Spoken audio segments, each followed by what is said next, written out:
Today's guest is Coty Fournier. She's a professional talent development and growth strategist for the construction industry. So, Coty, thank you for coming on the show. You're very welcome. Thank you for having me.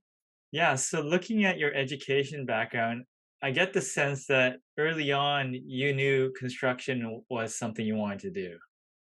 I kind of discovered it at the tail end of my freshman year at Michigan State.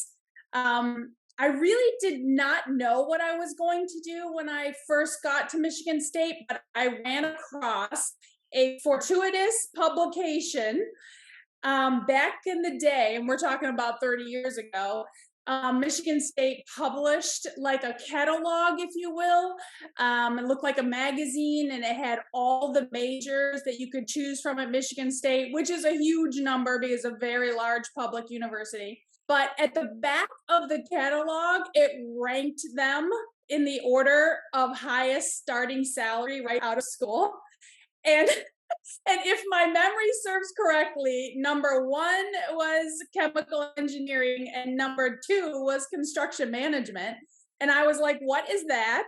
And so I looked it up and I became intrigued because it's like half of the classes were associated with the College of Business, half of the classes were associated with STEM oriented things. So it was a huge variety. And I thought, well, it won't be boring. Let me try it, see how it feels. And if indeed I can be good at it and it makes good money, then that was kind of enough for me. So it was more like a decision from my head versus my heart. But my heart soon followed. As the years in my career progressed, my heart followed. Makes sense. Now, the construction industry is not the same as it was today. What was your experience in getting going?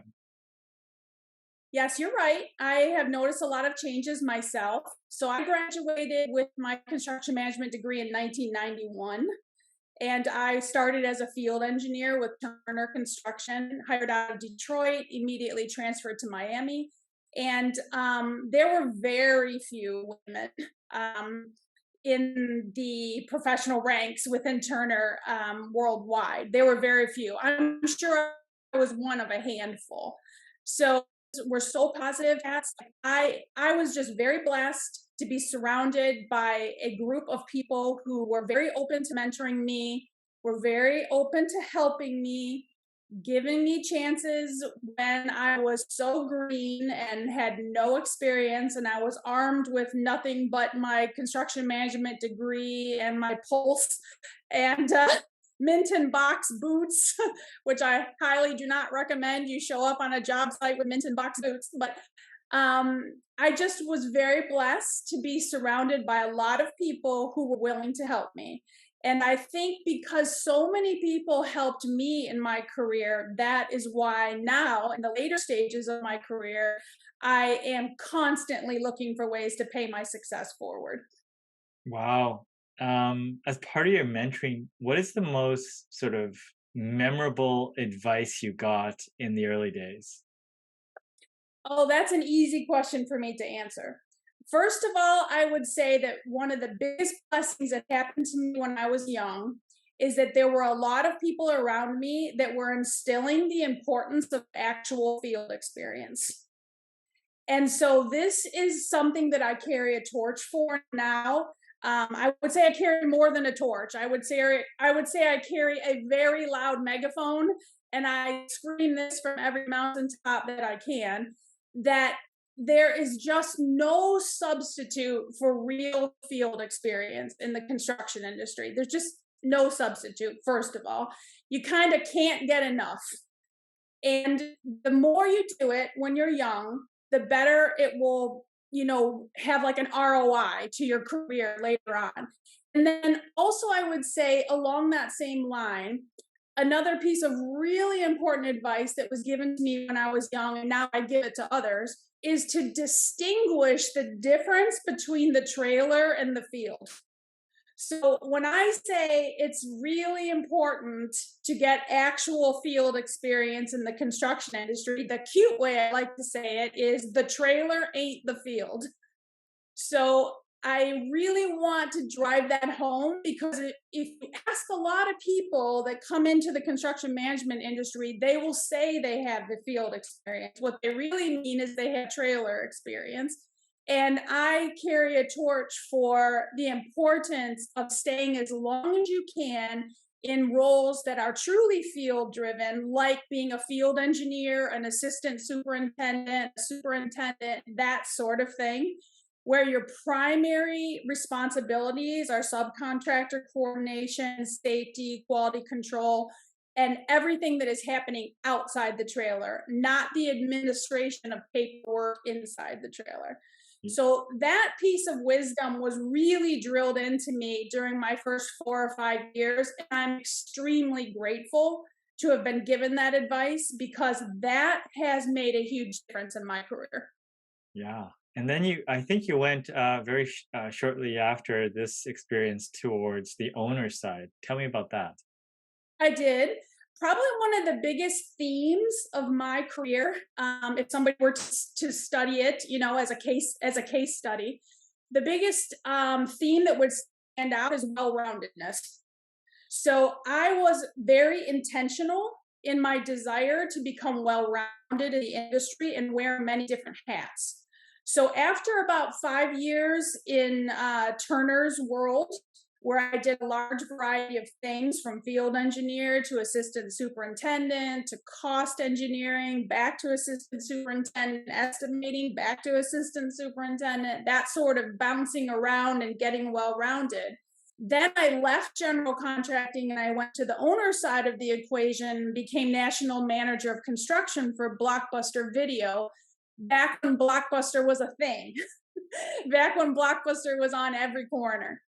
And that was a huge exercise in well-roundedness for me because not only was I switching from the general contractor side of things to the owner's side of things, but as you can imagine, during my tenure with Turner, the average project that I touched was probably $25 million, and that's 30 years ago, versus going over to Blockbuster Video, where the average project was maybe a $350,000 TI job, but we were opening somewhere in North America every 14 hours.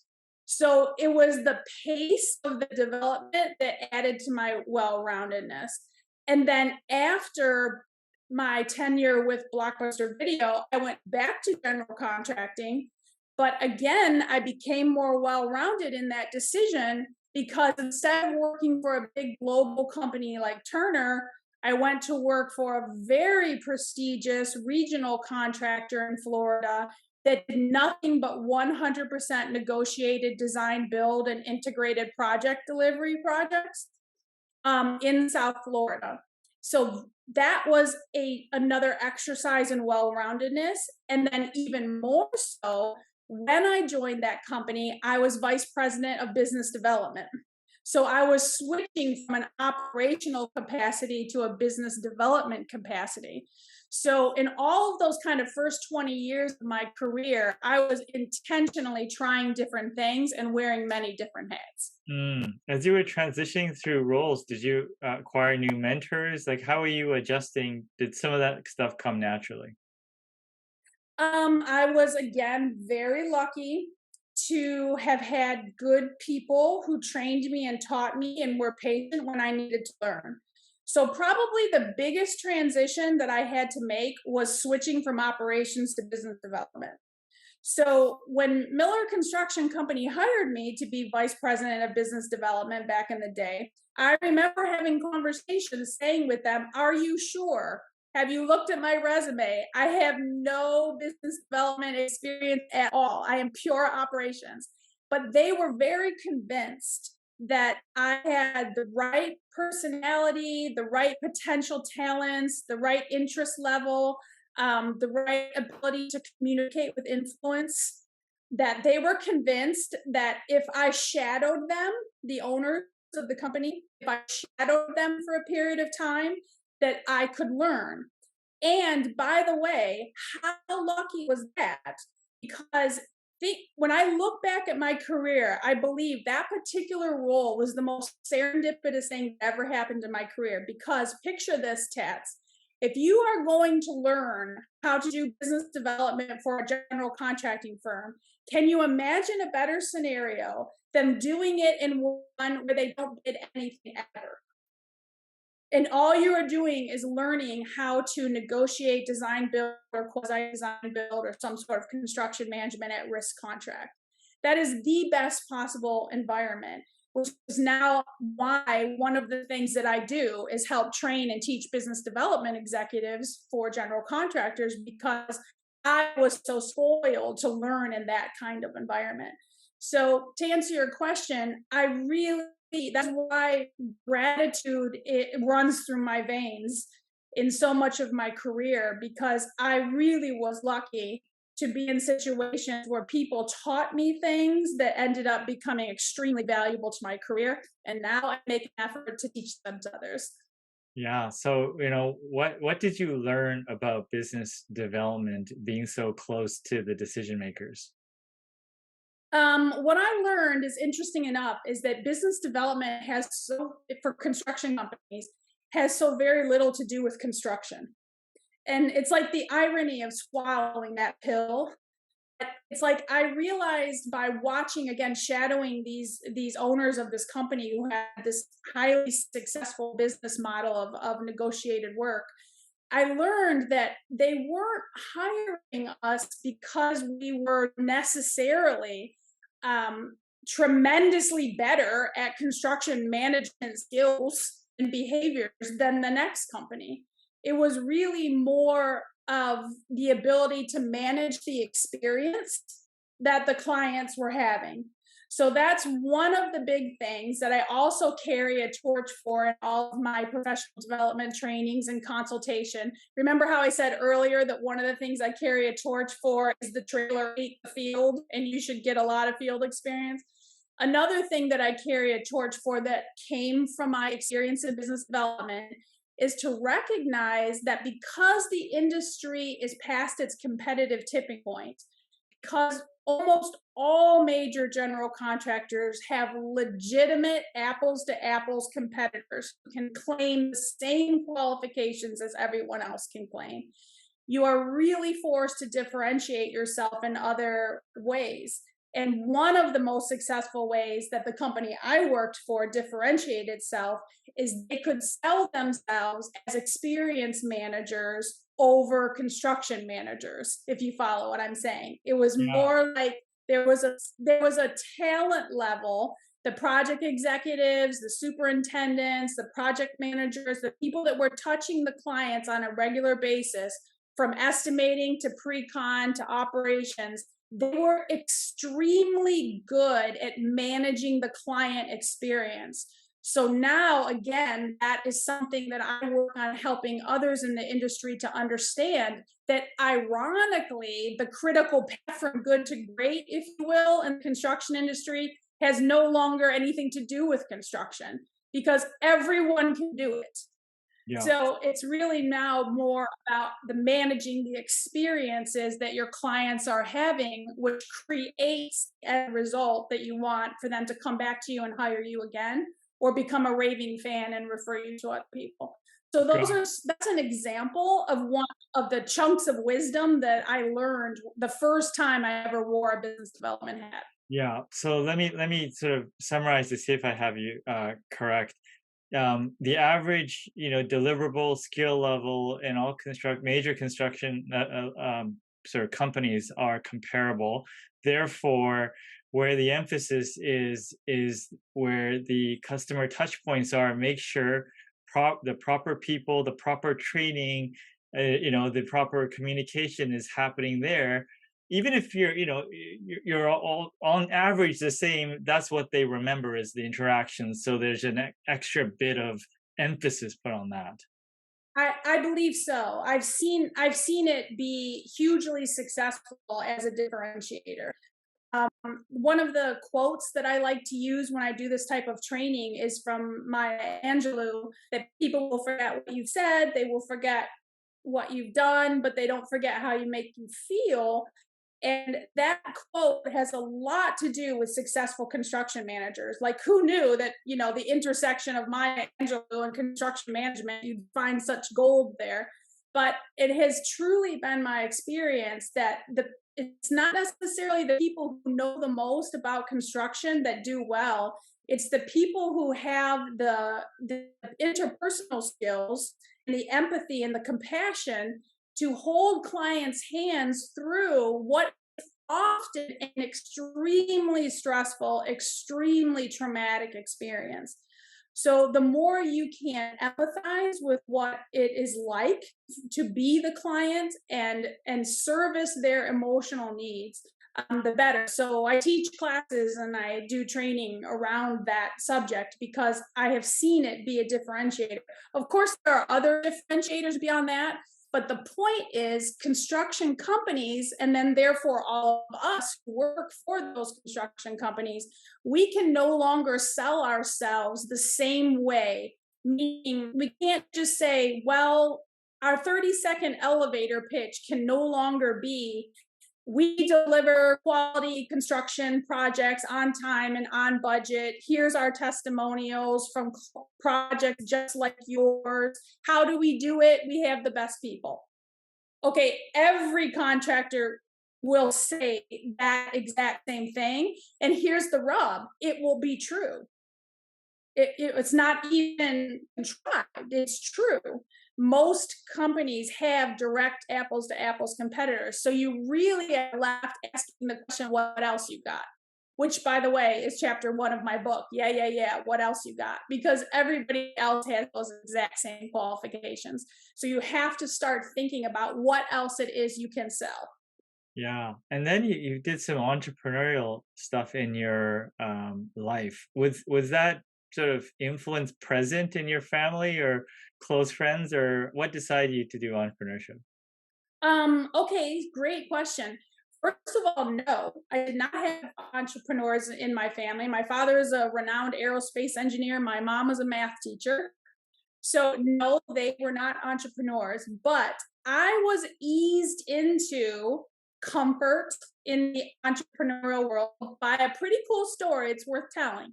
So when I was working for Miller Construction Company, the company I was referring to with the phenomenal reputation of getting all that negotiated work, I had my first entrepreneurial experience working there that was really an intrapreneurial experience.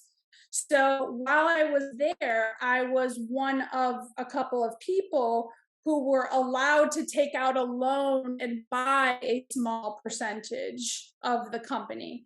So for a period of time, I purchased and owned 3.5% of the company. And that was like baby stepping into the risk and the ownership position. And I served on the board of directors, and I then therefore was privy to all information, etc.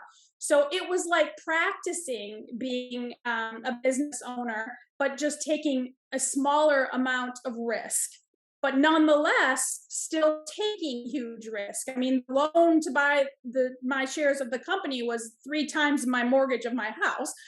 So it was, for me at the time, still significant risk. So I would say that my first entrepreneurial experience was an intrapreneurial experience. And I highly recommend that because it was a way of, instead of diving into the deep end, I got to dip my toe into the shallow end and experience what it was like with a whole team of supporting true entrepreneurs surrounding me and teaching me.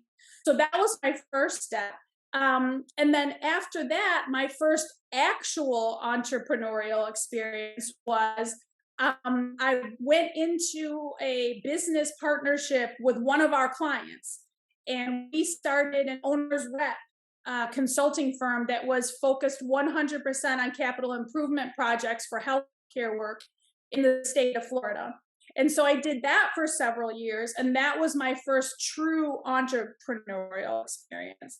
And then eventually, after doing that successfully for several years, and getting comfortable in the role of entrepreneur, then I started thinking about, well, where do my passions and interests actually lie? And I came up with a crazy idea that I was crazy enough to even try. And I decided I'm going to work on the industry instead of in it. And I made this psychological shift and I've never shifted back. So I'm still in the work on the industry versus in it. And I was crazy enough to come up with a .com idea in 2008, which I would not recommend to anyone. That's just dumbass, in hindsight. But I was crazy enough and I was ignorant enough and I was passionate enough to try. And boy, did I earn what I would consider several honorary PhDs in that experience for tenacity and thick skin and oh my goodness, just grit. Don't give up. No matter what, find a way, get everybody's money back, land on your feet. And so, so I actually was I was on the bleeding edge of construction technology and took a chance and created a construction technology company that was focused on helping contractors to market their qualifications online. And it was eventually successfully acquired by bluebook.com, which you may know is now owned by Dodge. Yeah. So that technology is still live and existent on the Dodge construction network that owns the bluebook.com. So that was just an incredible experience, and it introduced me again to like just more well-roundedness, more hats that I've worn in the industry, which now include capital campaign execution, raising millions of dollars in funding, and just doing all kinds of things that if you would have asked me when I was a field engineer at Turner Construction back in 1991 that I would ever be doing anything like that, I just could never have foreseen that type of serendipitous twists and turns. Yeah. And where are you now? What are you doing? So since then, one of the wonderful things that happens when your company gets acquired is sometimes you can then literally finance yourself a break to stop and think about what do I really want to do next. And I took some time. I used it to become introspective and ask myself, what do I really want to do? As I kind of like reinvented myself as Coty Fournier 2.0. And I decided to take my consultancy and laser focus on the things I care about the most. And that is really the intersection of professional talent development for construction managers and business development for construction companies. So those two things I'm laser focused on now, and I love it. I love it. So it has really been a good decision for me. And along the path of making that decision, a lot of it was as a result of the rewarding experiences I had when I published my book on that subject. So I published several years ago, I published a book called Inside Construction's Most Valuable Players. And it was my attempt to create like a must read, tell it like it is, roadmap to advance your career in the construction management industry and dramatically increase your chances of success if and when you make it to the executive ranks. And the success of that book and all the feedback that I've received from thousands of people that have read it around the country, that fueled my decision to laser focus in that area because I could see that I was having an impact and it was making a difference in people's lives. And out of all the things that I've been blessed to do in my career, it's interesting that the publication of that book and all of the keynote speeches and showcases I've spoken at, conferences I've led, all of that, it's interesting how it all came from a passion pet project on the side that nobody paid me to do. Right? It was just something I chose to do because I wanted to help. I wanted to create a book. I wanted to create a roadmap that I wish I would have had, that I wish somebody had given me. That was my whole reasoning for writing the book. And it's amazing how from that, I now sit where I am today talking to you and committed for the rest of my career to paying my success forward and helping other people in the industry to have accelerated, unusually successful careers and giving them a bunch of strategies and insights on how they can do it. So that's where my journey ended up. Yeah. And I mean, you've shared many things in the course of our discussion, but I mean, what are some other pieces of advice that you find you commonly give to people? I would say for sure, we hinted a little bit at this already, but let me make sure I put a more clarifying point on it. One of the biggest pieces of advice I give when I can sense that I am talking to somebody who has very high potential in the industry, one of the things I do is get them to understand that business development skills will ultimately trump construction management skills.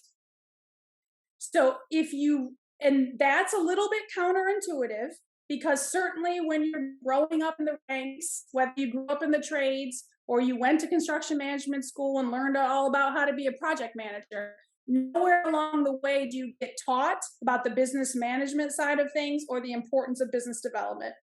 So I always try to shine a light on that issue and help people to understand that if you see yourself as a potential executive leader in the construction company you work for, or you have entrepreneurial passions and desires to run your own company someday, you need to start understanding and embracing right away that the most important thing to learn is how to develop growth and profitable client base. And I try to explain to everyone, this is why one of the classes that I teach is called Getting the Work is Harder Than Executing It.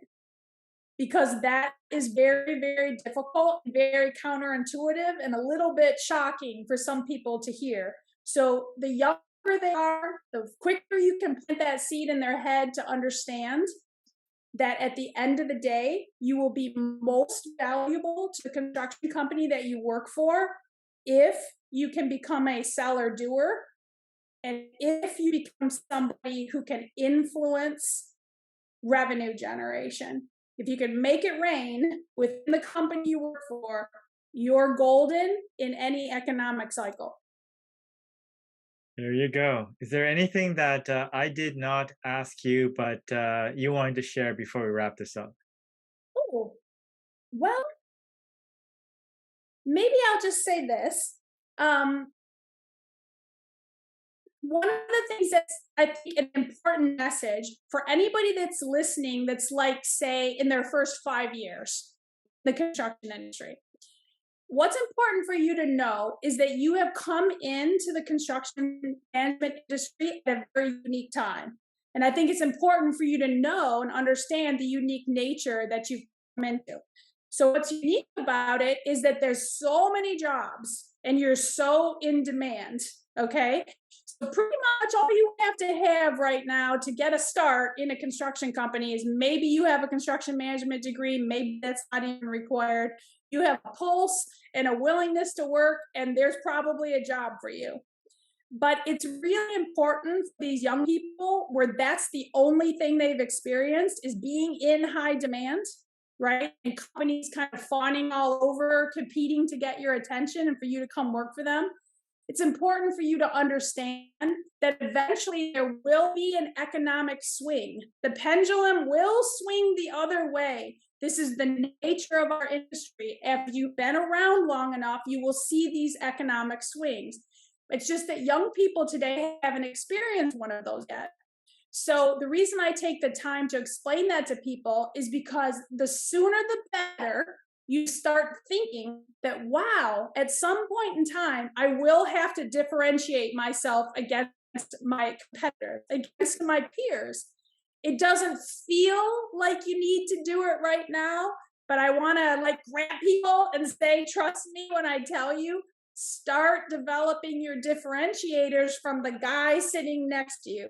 Because when the economy shifts, and someday it will, then you may find yourself in a situation where you are literally in competition with your colleagues to keep the job that you have. And you definitely will be in competition with everyone around you for the reducing amount of promotion opportunities that are above you. So it's something to think about, right? Because the people that are, say, under the age of 30 right now in the construction industry have never experienced that kind of scarcity in the job market. So I say, start working on how you can differentiate yourself now, and you'll thank yourself for doing it later. Very good. Well, not everyone's gone through 2008, right? So That's right. we'll all learn as we go along, but it's a very important message. So Coty, thank you. Thank you for coming on and sharing your advice and story. Oh, thank you very much for having me, Tats. It was a pleasure and an honor to be here.